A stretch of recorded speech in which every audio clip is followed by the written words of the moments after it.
I'm Paul von Zielbauer, and this is Aging with Strength. Today's interview is with Marie Chaker, author of the new book Lift, which documents her exploration of serious weight training in midlife, a journey that took her from struggling hockey mom with a drinking problem to professional bodybuilder whose goal is to redefine female strength. Marie Chaker, welcome to Aging with Strength. It's a pleasure to be here. You have a new book that is either about to come out or by the time people see this, maybe it's come out. It's called Lift, How Women Can Reclaim Their Physical Power and Transform Their Lives. Why did you feel that you needed to write this book?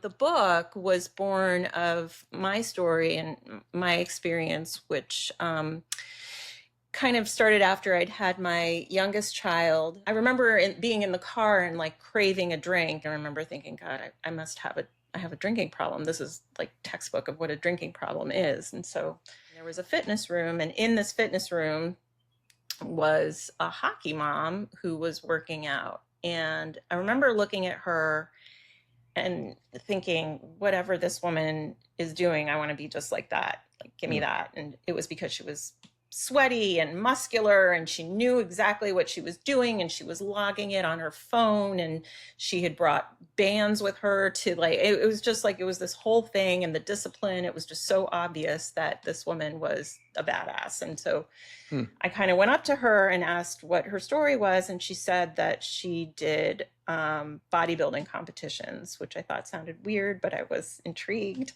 And that's how it started. She put me in touch with her coach. I told her like I needed help. I thought I had a drinking problem and I didn't know anything about nutrition. She talked about macros and her routine. And so I made it a point. Macronutrients. She tracked macros, and it was this whole kind of very disciplined approach to lifestyle that she seemed to have. So when I got home, I reached out to this coach, and that's where my journey kind of started. And if I'm correct, you ended up getting into bodybuilding quite a bit, and then you wrote a piece for the Wall Street Journal where you were a reporter. What was the title of that piece? It was, I never thought I'd write this, but I am a female bodybuilder. Boom. And that pretty much went, as they say, viral, right? Yeah. So I didn't start working with this coach because I wanted to be a bodybuilder. In fact, like that was the last thing I wanted to be. We started upping the calories and really paying attention to food quality and lots of protein. I felt satiated for like the first time in my life, which I know sounds crazy, but it was like, as a woman, you're always taught to be eating less and not too much. And, you know, that has this and that you shouldn't eat that, and carbs are bad for you. So it was just like, suddenly I was eating like a human being and plenty, and I felt good. And so good, in fact, that I kind of weaned myself. I just didn't feel like I needed the booze anymore. This was how I performed at my best, when I was well fed, when I was strong, and I could feel it in like, I started kicking ass at work. My ideas were better. I was more productive. I pushed back. I said no. I started, holding my head up higher. I created a Match.com profile. I met my future husband. Like, everything changed. And I know this is a sample size of one, but it was so obvious to me that there was something at play here, that this whole kind of societal notion of like thinness that we all obsess about the number on the scale as women, and ordering this and not that when we're at a restaurant. So it was suddenly when I started to embrace the moreness of food and muscle that I felt like I performed better in every aspect of my life. So the journalist in me really wanted to dig deep and understand, like, well, what is this? Why have we been fed this notion when it's so clear that the opposite is what helps us perform better? One thing, I became really enamored of this study out of Cambridge, whatever, and she found that the bones of the Neolithic women were the size of these elite rowers of today. So this was evidence that women back then lifted heavy loads. They were not like, out there picking berries in the field while the men hunted. Like, I'll look at myself in the mirror at the squat rack and I'll be like, ugh. And then you do like, I do like one set and I'll look at myself and I'd be like, you look good, girl. Like, and it's just like, and it's not because like I have physically changed, but it's just because the endorphins, I feel good. And it's just like the self perception of looking myself in the squat rack mirror from the first set to the second set. It's just like, Really? yeah, So, yeah. I mean, I but feel good and I feel like, first, I want to ask you about a chapter in your book that is called Aging Beastfully. Beastfully. What is aging beastfully? when I first started going to the gym, there were very few, if any, women in the weight room, and I got to know some of like the young men who were, could have been my sons, and Hmm. in the way, and I felt very good that eventually I became such a known entity that they would see me and they would fist bump me, and they like after I, you know, completed a set or grunted or something, they would say beast, and and you know, so I felt like that was very cool that they felt comfortable enough with me that they could call, a woman who was in her 40s a beast. So beastfully, what's the chapter about? What does beastfully mean to you? To me, it means like I think that as women, we're taught to be good, right? We're taught to Hmm. be polite and well mannered. And I think there is something very beautiful and primal about uh, lifting weights and allowing yourself to grunt and allowing yourself to kind of get ugly and sweat and feel good. And there's nothing wrong with that. In fact, it's who we are. We're animals, right? And we should be allowed to be kind of animalistic. It's allowing yourself to not be good and to sweat and stink and admire your moreness. And I like that's that what I answer. think of. Great Yeah, answer. thanks. Are you one of those people that throws the weight down and slams it on the ground or lets the rack fall? You are? Sometimes, Uh-huh. not all the time, but sometimes I find great satisfaction in that. Do you also sort of look at yourself in the mirror and sort of flex and see how your triceps are looking and your quads, stuff like that? No, totally. Yeah, Yes. it's kind of your job, I guess. I mean, yeah. Yeah, it's fun to preen and I don't yeah. know. Like the reason I Although I go to the don't do it, I don't like there was this kid who was oh my God, I couldn't the other day I was there. He walks straight across the floor and he does this like double bicep pose, checking himself out in the mirror. And I looked at him with like part like horror, like part envy too, because it's just like I would never do that, but like yet I would love to have the ball. I would love to have the balls to like strut across a room, the woman in a double bicep pose, and just be like, but yeah, Anne so Marie, fight me.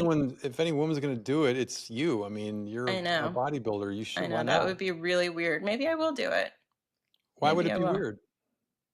To strut across the room in a double bicep pose in front of Yeah, everyone, that would be weird. but why? And I might do it. Yeah, I Well, think I I will think do it now you today. have to, but why would it be weird?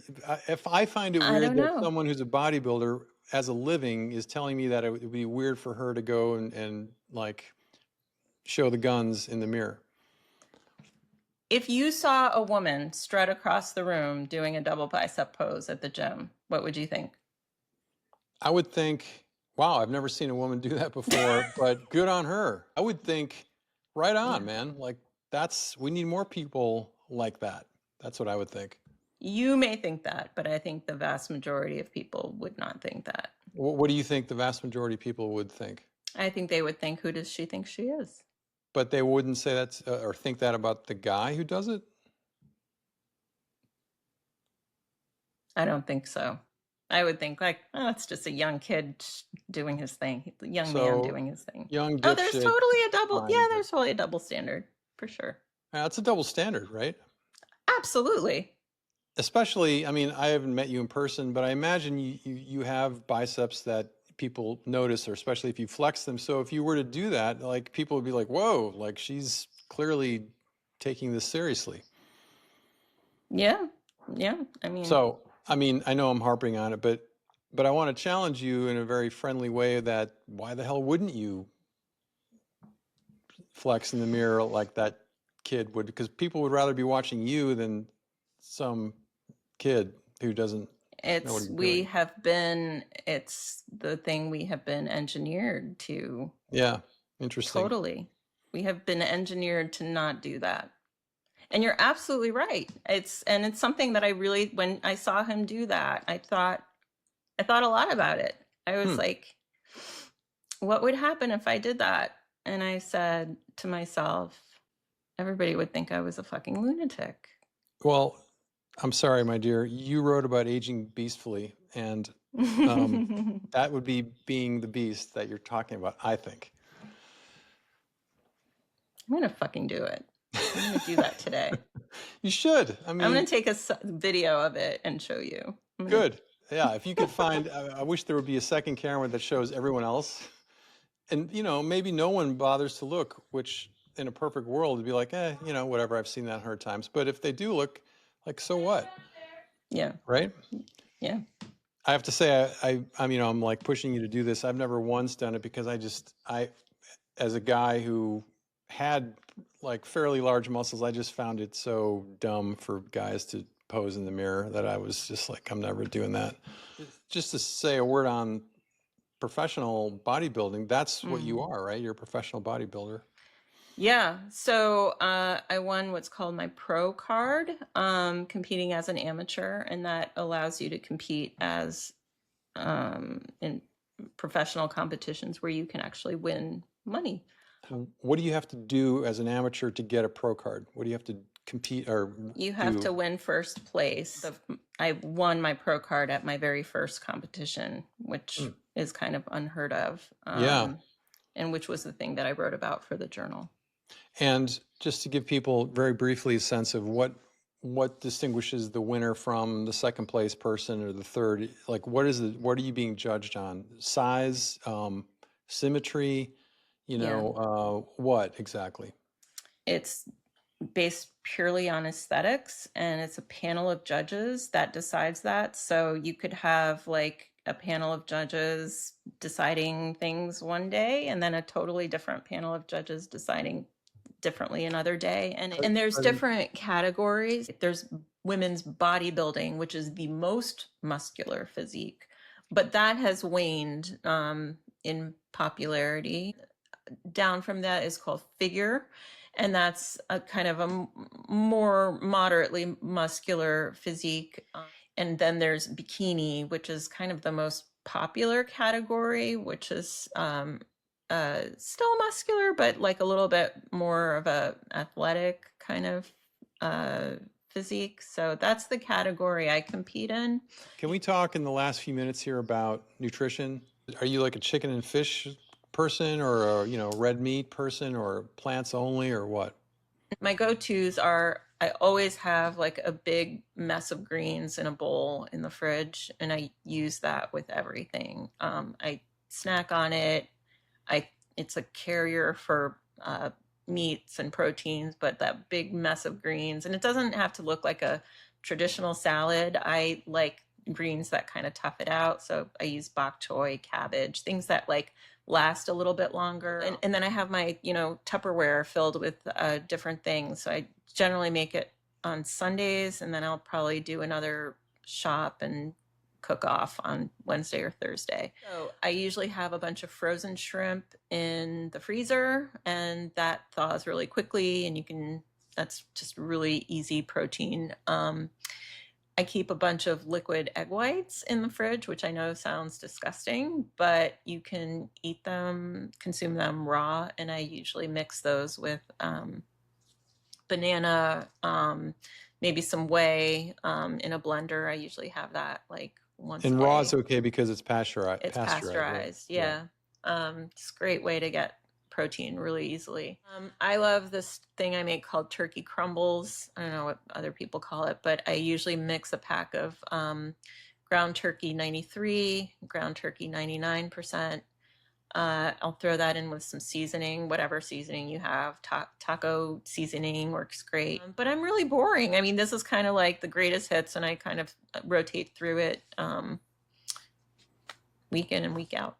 What about beans, legumes, high protein, plant-based food? Nah. They have a lot of carbs, and I'd rather get my carbs from other sources. But And yeah, I didn't hear steak at all. Are you not a red love meat? steak. No, I enjoy red meat. I love Okay. give me all the protein. I love it. For people who want to take your lead, not necessarily to be a pro bodybuilder, but to get into the gym more often and lift weights and get all the benefits that doing that confers. Two questions. Do you need to lift heavy? And what are the specific, let's say, 2 or 3 exercises that the non-gym rat can start doing? So the name of the game is to push the muscle to fatigue. And once you push that muscle to fatigue, that is where hypertrophy begins. That's where your muscle will kind of break down and then force to build. So I try to hit like an 8 or a 9. And if you're doing that, then you're doing good. And you can do that with lighter weight, right? It's just you're talking about getting to failure. Absolutely. Doesn't have to be heavy. Exactly. You Yeah. can do 20 reps and feel like, you're getting there at like 18, 19. That counts just as much. Yeah. What about what kind of exercises should, beginners or people who are near beginners do? What can they do at the gym to start out without feeling overwhelmed? So I think a lot of people think they have to go to a gym, and a gym might not be for everyone, for starters, and that's okay. I actually have a little home set up down in the basement where I have like maybe 5 things. You don't really need more than that. I have a bench, a few sets of dumbbells. I have a barbell, but you don't need one. A set of cheapo bands, and you don't really need weights at all, actually, to get a good strength-based workout. You can use your body weight. If you have a body, you have a gym, I often say. So my one point of frustration with this whole industry is that they make it way more complicated than it has to be. And there's always there's all this marketing about like devices now that you have to wear and tracking. And it's just like, your body knows what an 8 is and what a 9 is. Like, you don't need all this junk. Like, it's very, you need the time and space for yourself, and what food is, and make your own food. And it's very, very, it's very simple.